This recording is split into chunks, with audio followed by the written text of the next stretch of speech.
ये मनमुखी चाल एक जन्म के लिए बंद कर दो। अभी तक जो हुआ हुआ, अब आज्ञा से चल लो, अभी परिवर्तन हो जाएगा जीवन का। कितना मन के अनुसार चलोगे, ये बहुत कटिंग करता रहता है। सत मार्ग की कटिंग करके ये असत मार्ग को मिलाकर बैलेंस बनाए रखता है अपना मन, क्योंकि मन मर जाएगा सत मार्ग में। जे भी मन मरा चिदानंद रस में प्रवेश होगा। जीवित मन भगवदानंद का अधिकारी नहीं रहता। जीवित मन अर्थात विषय स्फुरणा वाला तो मरना नहीं चाहता। उपासक मारना भी नहीं चाहता। पर ये बात समझ लो, सब जगह अहिंसा, लेकिन इस जगह हिंसा हमें करनी ही होगी। जो सब जगह अहिंसा धर्म का पालन करते हैं वो इस यहां हिंसा करते हैं, मन को मारते हैं। सब जगह हिंसा करते हैं, जो एक जगह ये अहिंसा व्रत लिए हो कि मन को नहीं मारते, वही दुर्गति को प्राप्त। एक की हिंसा करनी होगी, मन की, मन को मारना होगा। बोले दिखाई नहीं देता, किस डंडे से मारे, काहे से मारे। जहर खा ले तो शरीर नष्ट होगा, मन में कोई फर्क नहीं पड़ेगा। एक ही डंडा है जो इसको मार सकता है, नाम। राधा राधा राधा हर समय इसके ऊपर पड़ता है, इसलिए नाम जप करना नहीं चाहता। और कुछ भी इससे करवा लो, हाँ घंटों आप कोई भी सेवा करवा लो, राजी हो सकता है। लेकिन 1 घंटे बैठकर तदाकार वृत्ति से एक नाम को निरंतर जपो, ये राजी नहीं रहेगा। क्योंकि हर नाम उसके ऊपर प्रहार की तरह पड़ता है, मन के ऊपर। एक बार इसे मारना होगा। मन मारा, प्रभु के रस का अनुभव हुआ। और ये मन मारना नहीं चाहते, जल्दी कोई नहीं मारना चाहते। देखो एक ही चीज पा रहे हो, रोटी दाल, रोज वही रोटी दाल। थोड़ा तो कुछ मन, ये संसारियों को होता है, हम बाबा जी हैं, हमें इसे मारना है। अगर कह रहे रोज रोटी दाल, रोज ही अब बनने दो, वही पा, मरो। ये जो विषय स्फुरणा विषय, संकल्प विषय, मारो इसको। कभी कभी तो मन बदलने के लिए, स्पष्ट देखो शब्द, मन बदलने के लिए कभी कभी हमें मन बदलना है। मन बदले ना, यही तो साधना है। नहीं, कभी कभी मन बदलने के लिए हमें मन बदलना है। शब्द ही देखो ना, कभी कभी मन बदलने के लिए कहीं दान पुण्य तीर्थ यात्रा की भावना से नहीं, थोड़ा मन बदल जाए, जैसे हरिद्वार घूम आए, थोड़ा पहाड़ वैसे मन बदलना है। मन को हमें बदलना ही नहीं। तुम्हें मन बदलने के लिए परेशान होना, हमें मन नहीं बदलना। हमें श्री जी वाला मन बनाना है, बस वृंदावन वाला मन बनाना है। नहीं बदलना है इसको हरिद्वार जाकर। घर में आ गए तो द्वारका को जाके घर में वास कर रहे। सही बात समझो, इसको एक में लगाओगे तो परेशान कर देगा तुम्हें। एक ही प्रकार का 1 महीने भोजन रखो, घिया की सब्जी, 2 रोटी 4 रोटी। भोजन की बात याद आते ही ऐसे रोमांच होने लगे। घिया की सब्जी रोटी, नहीं वो अंदर से नहीं, प्राण पोषण के लिए पाना, चलो पाओ चलो। वो बस इसी बात में रहेगा कि यहां से देखो हो गई श्रद्धा हमारी, हम भिक्षा कर लेंगे। बिहारी जी के गोसाइयों में दूध भात का वो लेगा, ये यहाँ तो रोज घिया रोटी। मन मारना कोई खिलवाड़ नहीं है, खिलवाड़ नहीं है। बोले 2 दिन से अरहर की दाल बन रही, आज थोड़ा बदल के, कुछ बदल के, बस यही बदल की बात को रोकना है। अपने बाबा जी हैं, बदलना नहीं, रोज इसको वही, जो ये कहे कि ये पाना है, वो देना ही नहीं। क्यों? हम तुझसे बार बार प्रार्थना कर रहे हैं कि श्री जी के चरणों की चिंतन वृत्ति बना। बार बार तेरे हाथ जोड़ रहे हैं, तेरी प्रार्थना कर रहे हैं। आए मन, बहुत जन्म हो गए, तूने मुझे जो कहा मैंने किया, अब इस बार मेरी बात मान ले। श्यामाजू के चरणों, तू नहीं मानता, मैं कैसे तेरे को बदलने का अवसर दूंगा। मेरे कहने से तू नहीं बदल रहा, तो अब मैं बदलने वाला नहीं, तेरे को बदलना पड़ेगा। जिद्दी साधक, निष्ठावान साधक, मन मारिया तन बस में किन्हा, हुआ भरम सब दूर, बाहर से कुछ दिखत ना, ये अंदर चमके नूर। ये मन की विलासता प्यारे बंद करो, इससे हमारे जन्म जन्म बिगड़ते चले जा रहे हैं। बड़ा विचित्र खेल है। तो वो हर समय भजन करते करते ना, वो ऐसा लगता है डिप्रेशन में चले जाए। तो 30-40 मिनट के लिए बड़ा फेवरेट प्रोग्राम हमारा है अमुक अमुक, वो देख लिया करें। जहर कितना उगल रहा है अंदर से मन, सब बात आपकी मानेंगे, थोड़ी बात हमारी मान लो बस। वो सर्च करके 30-40 मिनट प्रोग्राम देखो, 24 घंटे के लिए उसने अपनी पूरी तैयारी कर ली मन ने। अब वो तुम्हें गिराएगा 24 घंटे, बार बार सीन ला के बार बार। बिल्कुल इसको किसी दुश्मन को मारना हो तो पहले उसके बल को नष्ट किया जाता है। कहां कहां इसका बल है? तो मन का बल है विषय सेवन। इसे विषय सेवन मत कराओ, ये निर्बल हो जाएगा। निर्बल मन को भगवदानंद में लगाओ तो भगवन नाम, भगवत रूप, भगवत लीला, इस पर अधिकार करके इसे भगवत स्वरूप। इसका मर जाने का मतलब अमर हो जाना। मन की वासनात्मक वृत्ति का नाश करना ही मन की हिंसा है। और जहां वासनात्मक वृत्ति नाश हुई तहां वो अमर हो गया, वो कृष्ण रूप हो गया, वो परमानंदमय हो गया। श्री भगवान कहते वासुदेवा सर्वमिति सा महात्मा सुदुर्लभा। जिसने सब जगह अपने आराध्य देव को देख लिया, ऐसा महात्मा दुर्लभ है। तो कहते प्रभु इतनी मंगलमयी बात आपने बताई कि मेरी शरण में हो जाए माया से तर जाएगा और सब जगह वो मेरा साक्षात्कार कर लेगा, फिर ये लोग आपकी शरण क्यों नहीं होते? तो प्रभु ने कहा कि वो तो पाप कर्म करते हैं, दुष्कृति होते हैं, मूढ़ होते हैं, वो मेरी शरण में नहीं आते। अगर वो आ जाए तो उनका भी कल्याण हो जाए। प्रभु आप इतने उदार दाता हैं, फिर सब लोग आपसे ही क्यों नहीं मांगते?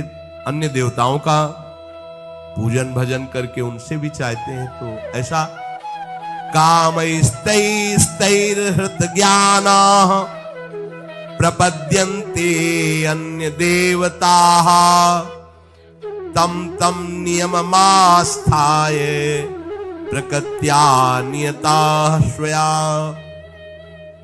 ये जो कामनाओं से ग्रसित लोग होते हैं, इनको जहां सुनने को मिला कि इस देवता की ऐसी आराधना करने से ये कामना की पूर्ति हो जाती है, तो उनको शुद्ध ज्ञान तो होता नहीं है, शुद्ध सत्संग तो मिला नहीं है, तो अपने अपने स्वभाव के अनुसार वो उस देवी देवता की आराधना करने लगते हैं।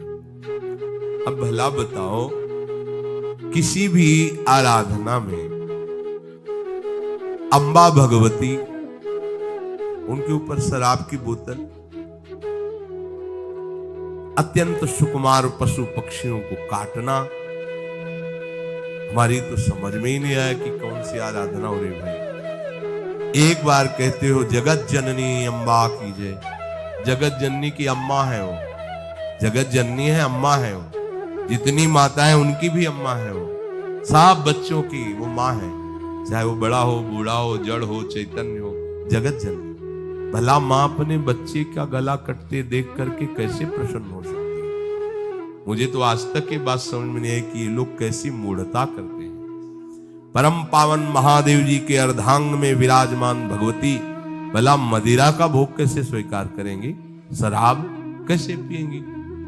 यही की बात है। हम तो ज्यादा उनसे परिचित, परिक्रमा लगाते थे तो ऐसे चामुंडा जी के इधर मिले तो उन्होंने बताया कि बाबा हम तो रोज शराब का भोग लगा के पीते हैं, चामुंडा जी को भोग लगता है, से तो कुछ नहीं। पर हमारा ये विचार था कि देवी जी तो भगवान महादेव जी के अर्धांग में विराजमान है, परम पवित्र देवी शक्ति, वो कैसे ऐसा?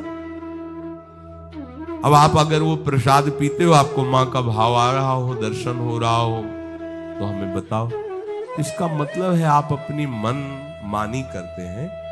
शास्त्रों में तो किसी भी देवता या देवी को प्रसन्न करने के लिए जब तक आराधना कर रहे हो तब तक निर्विषय होने की बात पाई हमने, जहां जहां आराधना पाई। ऐसी आराधना तो हमने दैत्यों की भी नहीं देखी कि वो शराब पी करके कोई काम कर रहे हैं। एक ब्रह्म ऋषि की तरह उनकी जीवनचर्या हुई है जब उन्होंने कोई भी अनुष्ठान किया है। ये जो कामना से बुद्धि अपरित हो गई है, वो लोग प्राय ऐसा कि अमुक बलि दे दो तो तुम्हारे पुत्र हो जाएगा, दूसरे के बच्चे को छीन कर तुम काट रहे हो, चाहे बकरा ही हो, मुर्गा हो, तुम्हारे बच्चा पैदा हो जाएगा। अरे वो अगर बच्चा तुम्हारे प्रारब्ध में नहीं लिखा है ना तो नहीं होगा, अगर होगा भी तो ऐसे कृत्य के कारण तो तुम्हें जीवन में कभी सुख चैन नहीं लेने देगा, कभी तुम्हारी शांति नहीं आने देगा, हर समय तुम्हें अशांत और जलना होगा। अधर्म से किया हुआ जो भी अनुष्ठान है उसका परिणाम विनाशकारी और दुखदायी होता है। भगवान कहते हैं ये ज्ञान इनका अपहरण हो चुका होता है कामना के कारण।